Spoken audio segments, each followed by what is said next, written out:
All right, welcome to another episode of the Ask Swenk Show. Today's episode is 43, which 43 is my favorite NASCAR driver, Kyle Petty.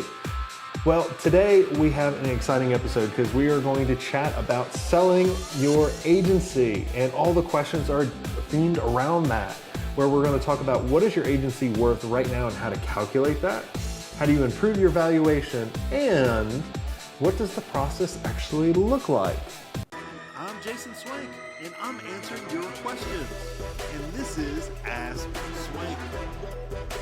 All right, so let's go into the first question. So Tim asked, what is my digital agency worth if I sold it today? So the short answer is it's worth whatever someone will give you money for it and whatever you're willing to take.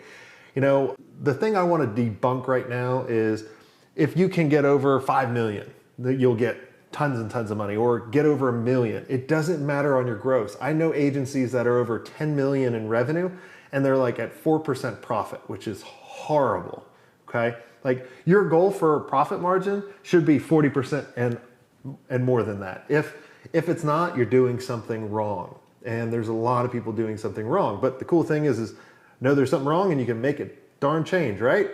And I don't want to cuss. So to answer your question, to give you kind of a baseline, it's all about looking at the past 3-year track record. Because as a possible acquirer wants to know is they want to make sure you're going up. If you're going down, it's going to be like a fire sale. They're going to be like, well, we'll just acquire your assets and we'll give you this amount of money and that kind of stuff. So you really want to look at, has my revenue grown and by what percentage year over year, right? In order to figure that out. So on a low end, it would be 15% gross every year. On a high end, it might be, 50%, okay? And then you also need to look at the profit. That's really where it is. Who cares if you're a $10 million agency? You should be making mad bank on the profit. And so, then you can base your margins so on a small side, I'll give you a low and a small, just to give you some kind of range. If you were 15% gross or growing every year for the past 3 years at 15%, and then 15% profit, you'd probably have a 5x multiple on profit, right? So if you were at $1 million profit, you would get 5 million valuation for your agency. And that's not saying you're getting 5 million in cash, it's just what they evaluate it at. And then you can go through all the other stuff that I'll cover in the next question, okay? On the high end, let's say you're at 40% on both ends, right? 40% growth, 40% margins, then it could be 11x, right? So let's say you were $1 million profit, then you would get 11 million valuation, okay? So that's just a rule of thumb to give you kind of low and the high, and then you can calculate if you really want to sell it or not. A lot of times I tell people not to sell their agency because a lot of agency owners, and tell me if I'm wrong, they go, well, the grass is greener on the other side. I want to go build this product, right? This was me. I want to go build this product because it's so much easier, and I don't have to do all the hard work and deliver and all that kind of stuff. And what they find is the grass is greener on the side you actually water. And if you did actually want to do a product, you can use the agency as an incubator or this kind of system that just keeps producing these amazing products and technologies. Keep the agency, since you're not getting the huge multiples that you would on a SaaS company, build up these amazing SaaS companies, and then you're off to the races, right? And you get the money that you want, if that's what you want. If you're doing it just for the money, you shouldn't be doing it. Okay, hopefully that answered. All right, Bree asked, what does the process look like when you actually sell your agency? So the first thing is an acquirer is going to reach out to you and ask you a number of different questions. And they're just trying to get a baseline to figure out, am I going to give you a letter of intent, which will basically give you an idea of what they evaluate your agency worth and kind of a high level structured of a deal. So it may be like, I evaluate your agency at 5 million. I'll give you $1 million cash up front. The other 4 million will be tied up in equity and an earn out over time, something like that. And you have to be happy with the letter of intent. If you're not happy with the letter of intent, you don't want to go to the due diligence phase, because it's going to be a waste of time, okay? And so you want to kind of negotiate back and forth and be like, well, how'd you come up with that valuation, that kind of stuff. The other thing I want to tell you is when you actually start going through an acquisition process, whatever the acquirer asks you, ask them back. A lot of people do not know that, and they do not ask the right questions. They're just so excited someone wants to give them a bag of money. They're like, cool. And sometimes they're just prying to figure out, what's your strategy and who are some of your clients. So you got to be careful. And one of the things that I would recommend you do is set up an escrow account, or have them set up an escrow account saying, hey, after the letter of intent. So let's say you agree on the $1 million cash up front and then $4 million over time in equity. Well, what I would do is I would say, well, let's put 25 or 50,000 in escrow. If everything you asked me so far is true when you actually start going through everything and you back out, we keep the escrow. And then if it does go through, then you get that money back, right? And it just keeps a lot of the time wasters at bay.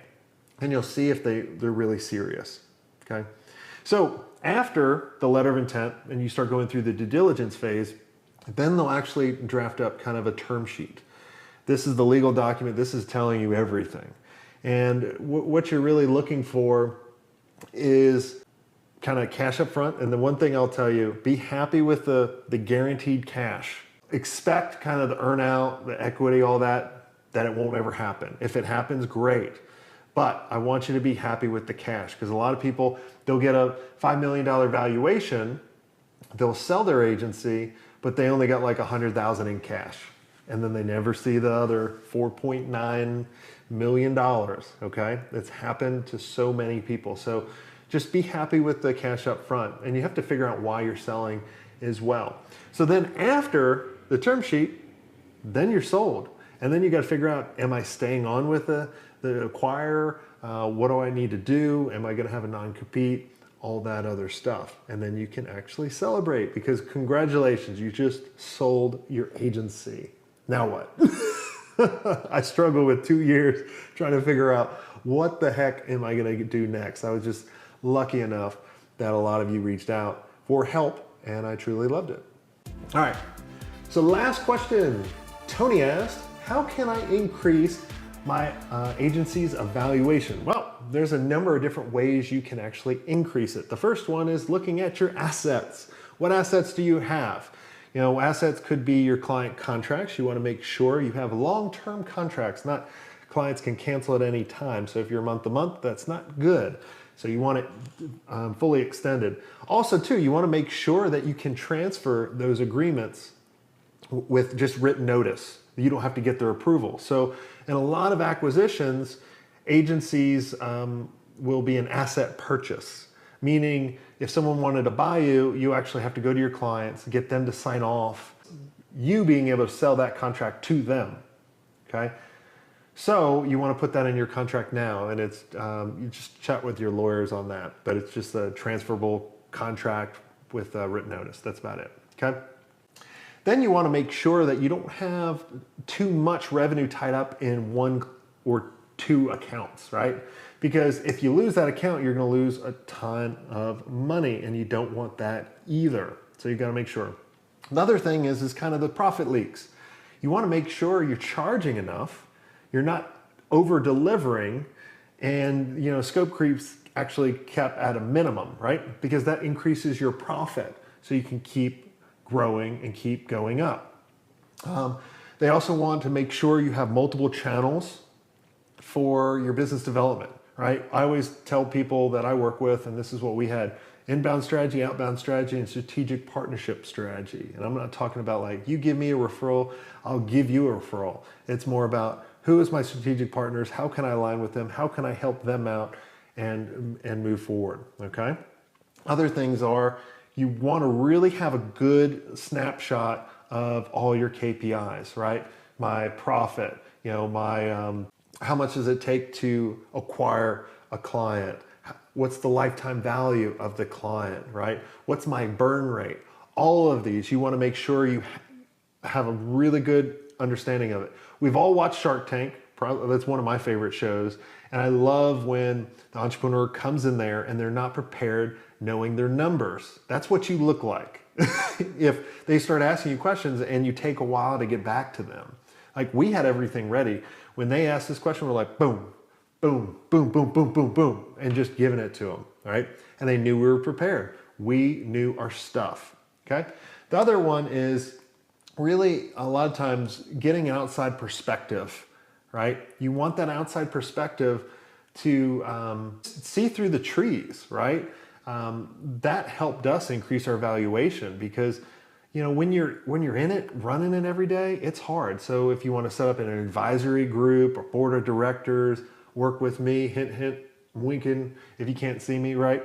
You know, it gives you that outside perspective in order to really get to the next level. You know, those are just some of the ways. There's so many other ways that you can increase your valuation of your agency. But at the end of the day, it's really looking at how do I keep growing my, my profit? And how do we keep growing year over year, as well as making sure that we have, you know, an active pipeline that keeps building, and you don't want to just tie it up into something that they know is going to die.